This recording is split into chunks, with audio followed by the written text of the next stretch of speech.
Ave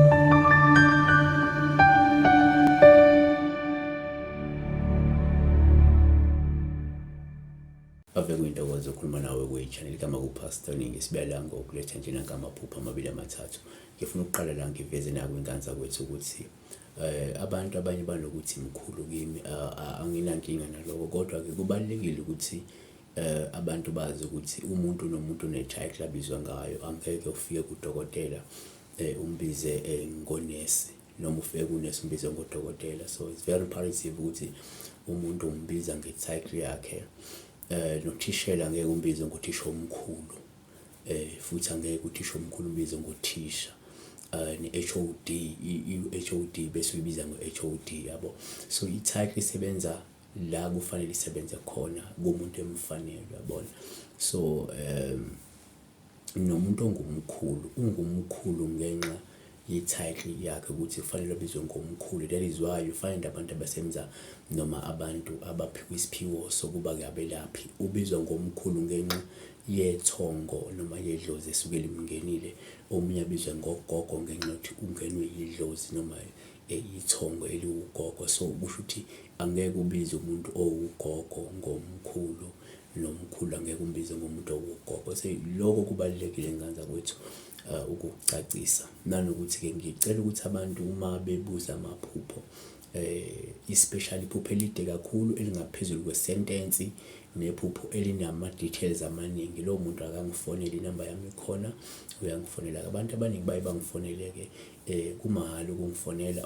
Abantu baye basabe ukufona ngoba becathi mhlawumbe ngizobe sengibagagula-ke ngemali. Cha, angeke nganya kwethu. Uzokufonela uma nginesikhathi ngiyakuphendula, futhi singakhuluma even an hour or more. Anginankinga ukukhuluma nabantu, I enjoy ukukhuluma nabantu.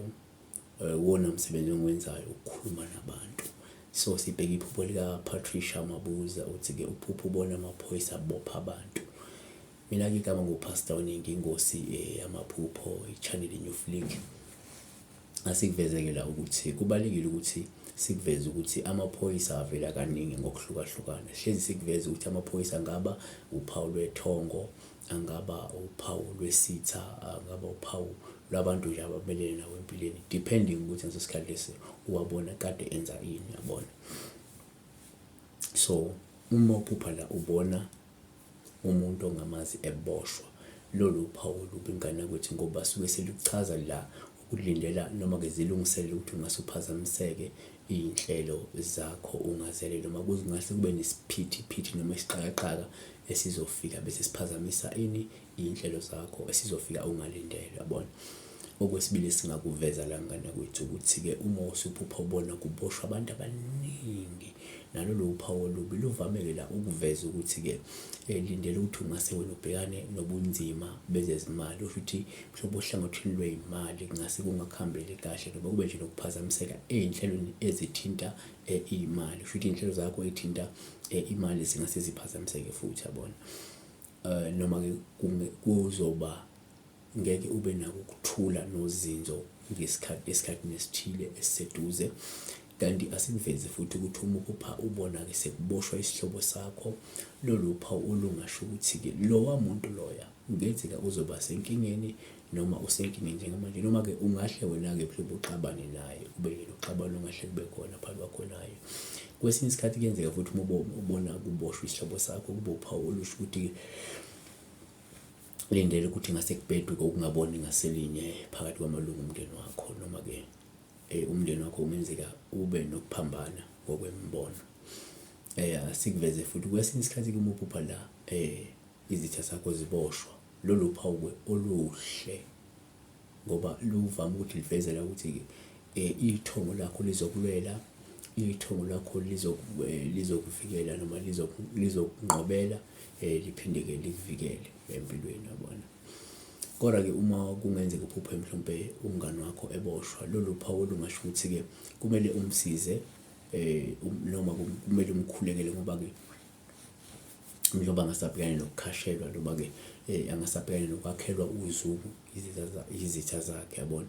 So kusho ukuthi ngeze kufuna u-intervene uNkulunkulu uyakutshela wena kumele u-intervene kulowo muntu lo, ngoba uzoba nenkinga yokuthi mhlawumbe kunabantu abazomkhapha noma bazomthengisa, noma-ke kungenzeka mhlawumbe bamakhela uzungu, yabona.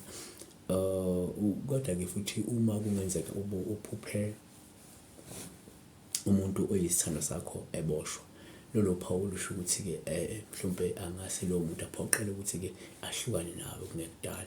Kusho ukuthi uyaqasheliswa la ukuthi-ke kungenzeka esikhathini esizayo iseduzane lo muntu lo uzophoqeleka, noma kuzoba nezimo ezizomphoqa ukuthi egcine enzenjani, ehlukane nawe, yabona.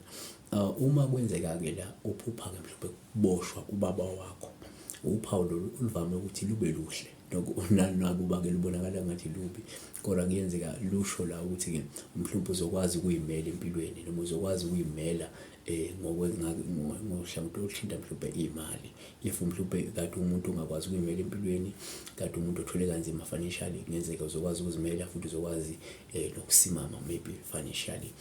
Okunye singakuveza la ukuthi uma ungaphupha mhlawumbe kuboshwa-ke indodana yakho, lolu phawu usuke lusho yena kungenzeka uzothatha isinyathelo noma uzothatha isinqumo sokuthi ubuyisane nomunye umuntu okade ungazwani naye, noma uzothatha isinqumo sokubuyisana nomuntu obeyisitha sakho, yabona. Asikhulume ngomuntu ophupha la ebona kuboshwe-ke umuntu osekhulile, umuntu osemdala. Lolu phawu lubi ngoba lisho ukuthi-ke empeleni ungase ubanjwe ukugula mhlawumbe okanzima, noma-ke kunomuntu omaziyo ongase abanjwe ukugula ekanzima, yabona, noma osondelene naye engase-ke abanjwe ukugula abangwe nezibi. So uma kungenzeka-ke la uphuphe-ke uboshwa wena uqobo, uphawu olubi ngoba lusho ukuthi uzobhekana nezibhadi, noma uzobhekana nenkinga, noma-ke kuzobambezeleka iy'nhlelo zakho, noma-ke uzokwehluleka ukufeza umsebenzi okufanele-ke uwenze, yabona.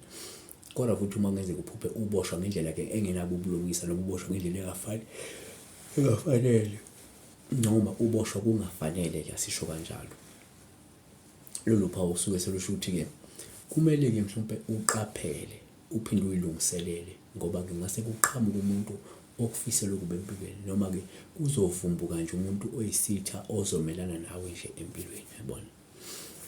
Asivale ngokuthi uma kwenzeka-ke ukuphupha-ke wenqaba ukuboshwa, lolu phawu luhle ngoba luchaza ukuthi empeleni ngale kwethu kungase kufezeke ifiso zakho, kungase kufezeke amaphupho akho kudala, uma ukuthi ukwazile ukuthi uma uboshwa uwenqabe lokho kuboshwa lokho. Kodwa-ke uma uphupha-ke kuboshwa umuntu ongumbulali, uphawu oluhle lolo ngoba lusho ulindela izindaba ezinhle ezizayo ezizofika ungalindele empilweni. Nakuko kokugcina singakusho ukuthi uma kungenzeka uphupha ubona umuntu owumakhelwane wakho eboshwa, uphawu lolu lungelubi ngoba-ke la lungasho ukuthi-ke empeleni ungase uthole isipho esihle kumuntu ongamlindele. Kusho ukuthi kungenzeka uqhamuke umuntu ongamlindele avele akunikeze into enhle, noma akunikeze isipho esihle kakhulu esingahle sikujabulise empilweni. Kusho ukuthi kunenjabulo engahle ivele-ke ngenxa yesipho esizovela kumuntu ongamlindele futhi ungazelele. Siyabonga kakhulu, uNkulunkulu-ke kulonde, uNkulunkulu ekubusise. I-channel ongakwenza kuyona ukuthi ukulike le video le masuyibhekile, nanokuthi-ke okunye ungakwenza uma ufuna ukubuzwa iphupho eli-short libhale ku-comment section, elide uma ulibhalile ungaphinde ungifonele kumahhala, ukungifonela ngizokwazi ngikulekelele, ikakhulukazi mali elide futhi linama-details amaningi kakhulu ngoba lowo kudinga sikhulume. Kodwa kungangu-WhatsApp ungangifonela uma kuthi mhlawumbe kunzima financially, ungangicela ukungifonela nge-WhatsApp call, ngingacela, but nakhona must be with a valid reason, yabo. Ngiyabonga kakhulu, uNkulunkulu ekulonde.